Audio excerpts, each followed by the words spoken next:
Alright, you guys, let's get it started. 2008 Subaru Legacy 2.5 single overhead cam.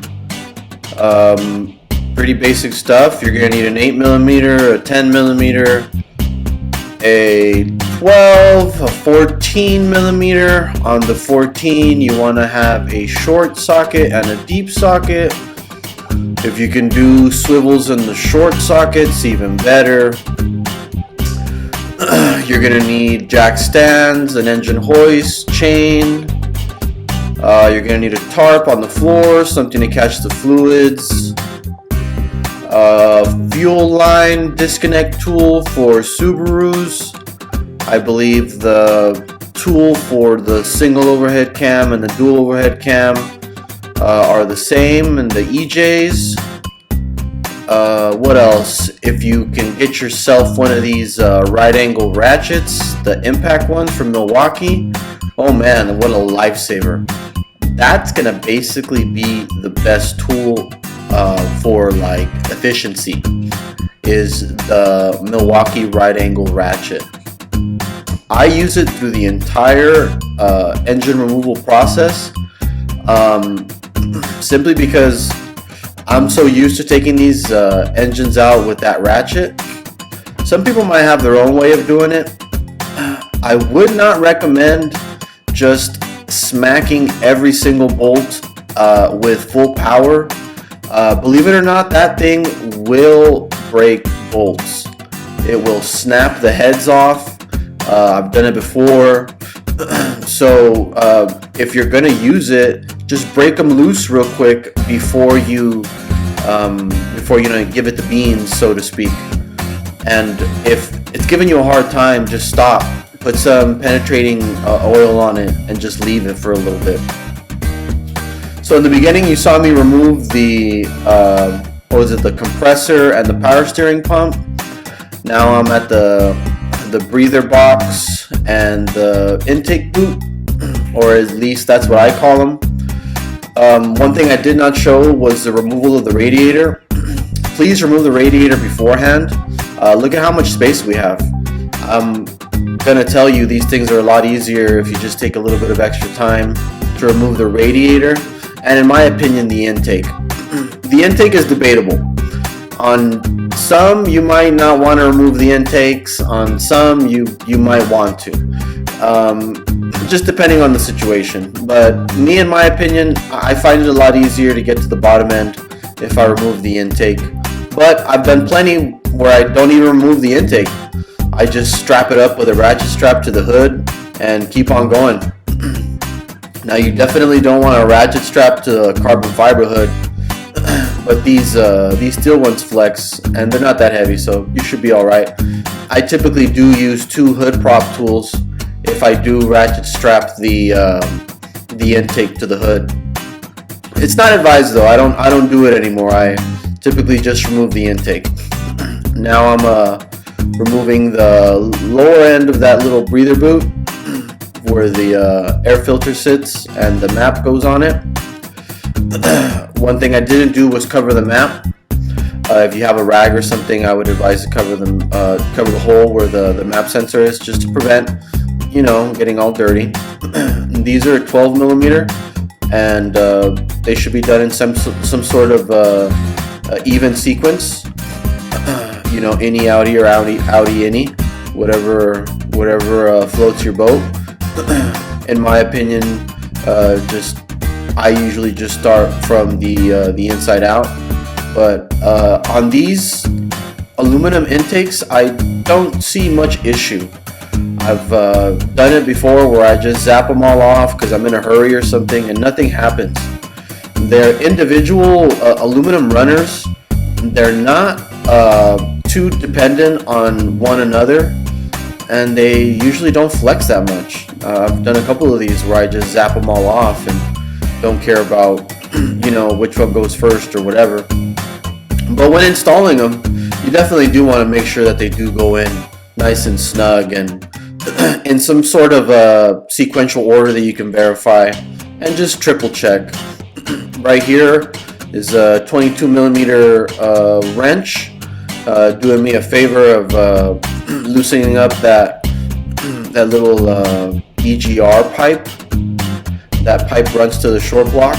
It's real easy to bend if it's stuck, but don't bend it a lot. Just bend it the bare minimum if you do have to bend it, because you're gonna have to bend it to get it back to sit where it was. So it's just food for thought. Don't make it more of a headache than it has to be. Now, what's next? Let's see.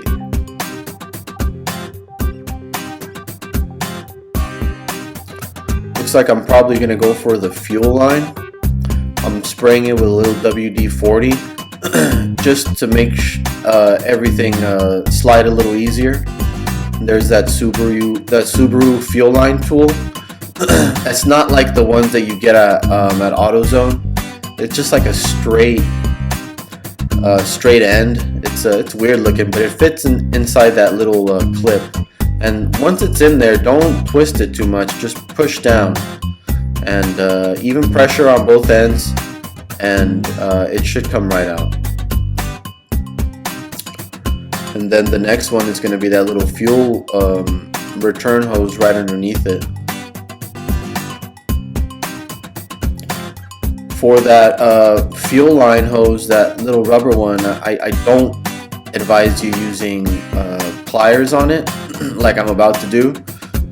I would advise you to use the proper tool to remove it, like some hose clamp pliers or something that won't scratch it up. In this particular circumstance, I'm lazy and I don't want to look for something else, so I just grab this rag and I use it to protect the rubber hose. And this is sort of sufficient, you know, in a pinch, you know, in a time crunch, whatever. But I wouldn't advise, you know, getting in the habit of squeezing rubber with bare metal. So anything to prevent that would probably be the best. But yeah, definitely don't do what I did and just bite on it with your bare pliers. It'll come back and bite you in the butt. So now, where am I going? Let's see.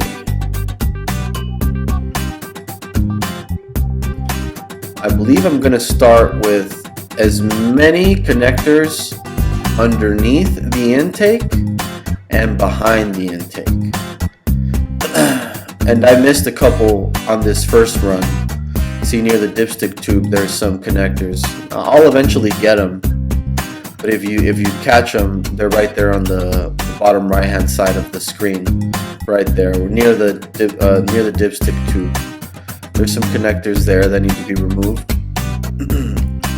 Back here, I think the biggest headache is this little it's like a PCV connector hose, and I had to remove it in order to get the connector off, and it fought me for a while. So just be careful and don't break it.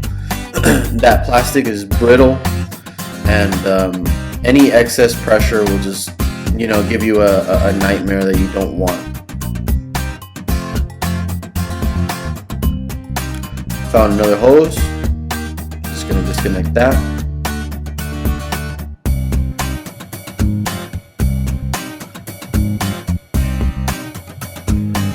Now I'm starting to tug on the intake a little bit more freely because I can see that I'm almost out on the passenger side. When I tug on the intake, I'm really not using much force. I'm just very slightly pulling it up to see if it's still being snagged on by something. I do that a couple of times throughout the video because there's just so many connectors. If you forget, or if you think you're gonna forget, I would recommend taking some tape and wrapping up the connectors and taking pictures and marking, you know, the female ends and the male ends, and designating them a corresponding number or something, just so that you remember which ones go where. If this is your first time, or if you're just, gonna maybe visit it in a couple of weeks, I would definitely say to write them all down. I've done a couple of these, so I usually triple check all this stuff anyways. And I'll be honest, the video helps out a lot.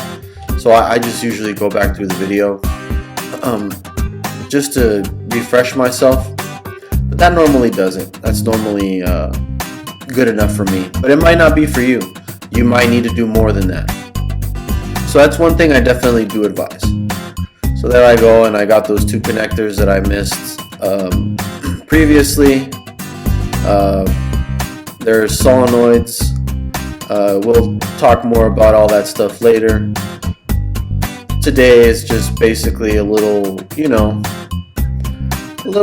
point of view removal, just to kind of get you an idea of what I normally do on a daily basis. Now, there's 2 coolant hoses that run behind the crossover pipe. So I'm going to take my hose clamp pliers, the ones I was telling you about that I should have used, and I'm going to actually now use them on this one, and just take a look at how easy it is for it to pop out. And there'll be some spillage of coolant, and I do have a catch can and tarp downstairs catching that, so I'm gonna try to plug them later, but I need to remove them first, and then I'll plug them up when I get a chance.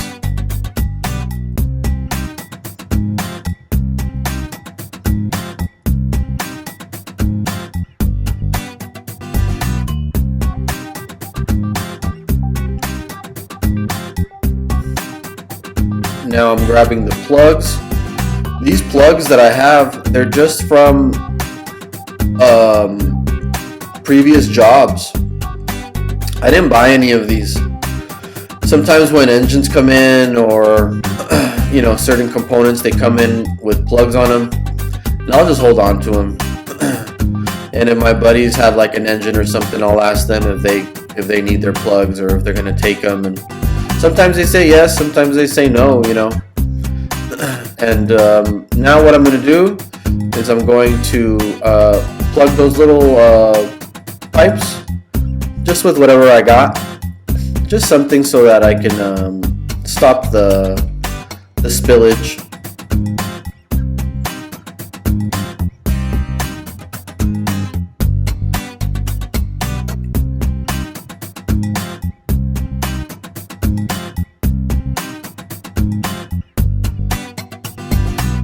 I think I'm having a hard time looking for the right size, and yeah, you're gonna come across that sometimes. Sometimes you might have a bunch of little plugs, but the one that you need is just extra small or extra big. So in my opinion, it doesn't hurt just to keep a good little stash. Most of the time you'll be able to get on by, but there are other ways of stopping coolant leaks. I have seen some people use the little ear protection that you put in your ear, and shove those in the holes, and they expand. I mean, do they stop the leak 100%? I don't really know. I haven't used them. I just use plugs. But I definitely do have those ear protectors. So maybe one day I'll come across one that I can give a shot, and maybe I'll record a video, see how it does. So I think here I found the right one to fit both. Now I hope that they stop leaking, because sometimes you go through all this effort to try to get them to stop leaking, and then you go look downstairs and it's still leaking, and it's like, oh man. But the best thing to do is try to be clean about it, because let's say you have a customer walk up on you right now. What do you want them to see? Do you want them to see a mess, or do you want them to see that you have everything plugged up and that you're being considerate about your work environment? It just makes a better impression if you're cleaner. So now I'm going to start to remove the coolant crossover parts, just some 10 millimeters. These do break. Be very careful with these. I know I'm just here pressing a button, giving it the beans, I don't care. But I was in this engine recently, so nothing seized. these do break. So I would definitely advise to be careful. Don't just go and snapping them. Make sure you hand loosen them a couple of turns. Spray some WD-40 in there or some penetrating lube, just to free up the area, you know what I mean?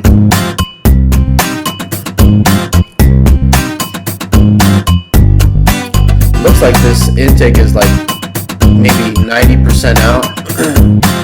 I've still got some leakage going on, but my catch can is catching that pretty good.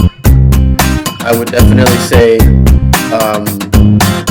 double check before you pull the intake manifold out, like how I'm doing. The reason I'm pulling it out like that is because I know I'm just down to 1-2 plugs. If you're not down to 1-2 plugs, don't yank on it like that.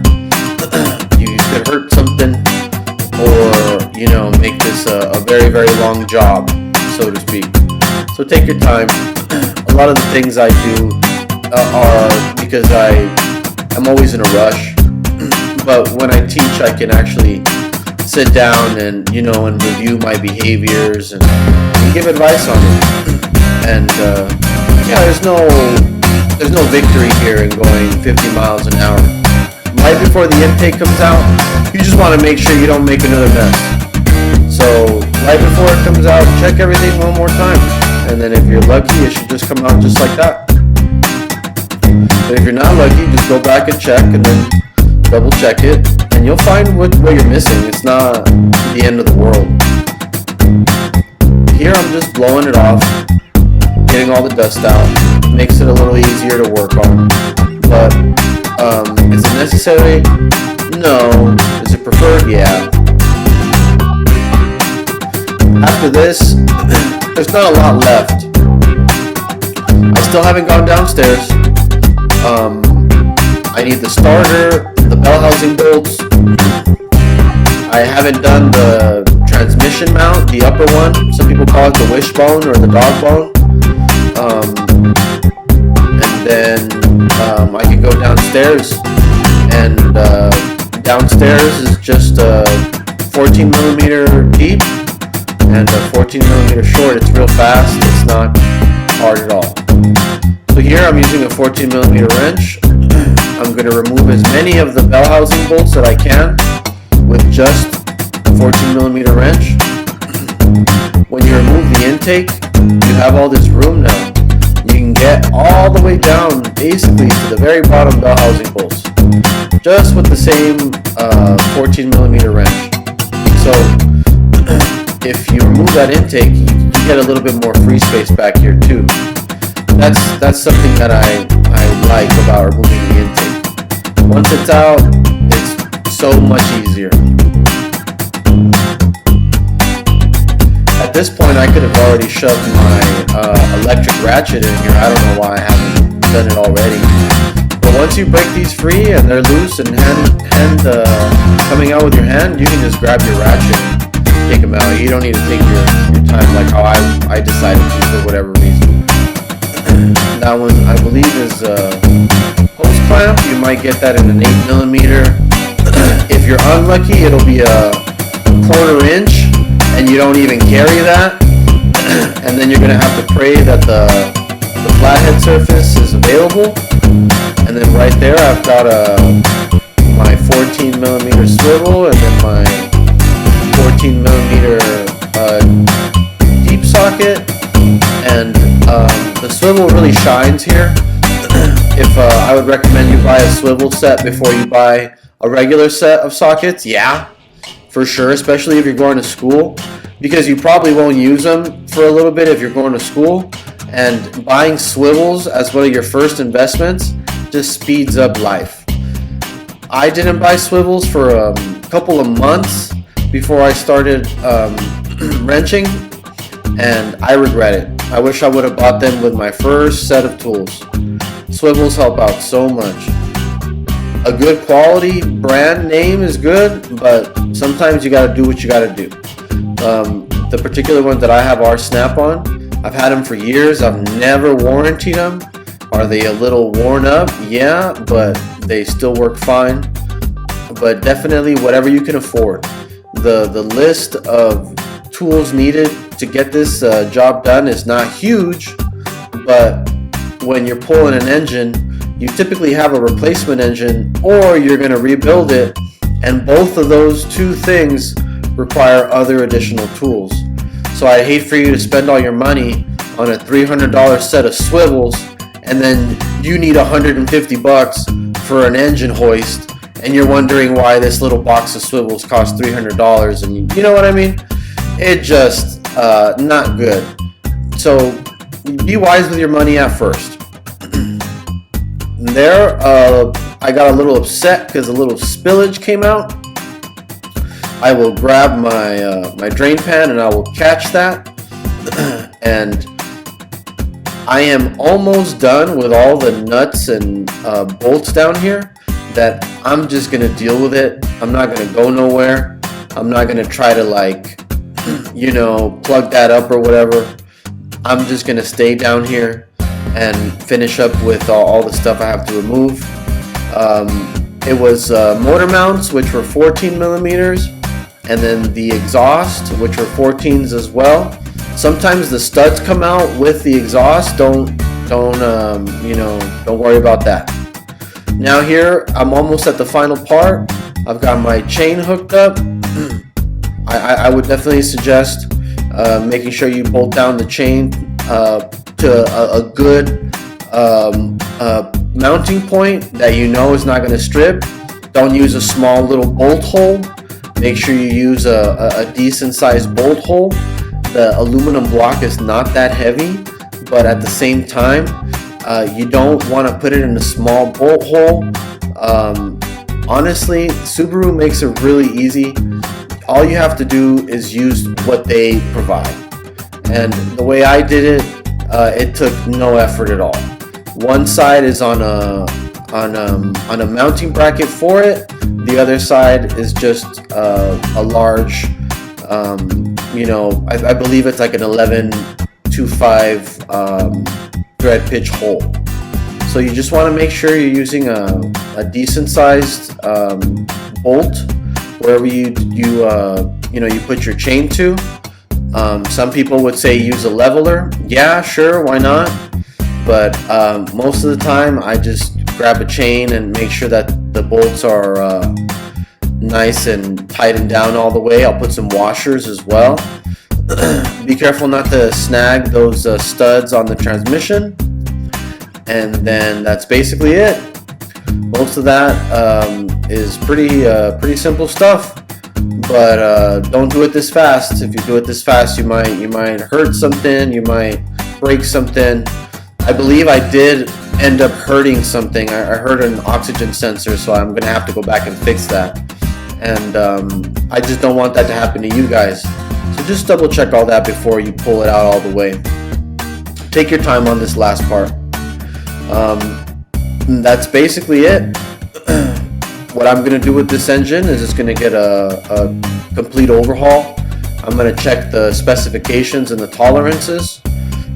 Sometimes I'll machine them, sometimes I won't, just depending on what's going on. And that's it, you guys. Thank you so much for your time. I really appreciate everything. Like and subscribe if you like the content, and I'll see you for the next one.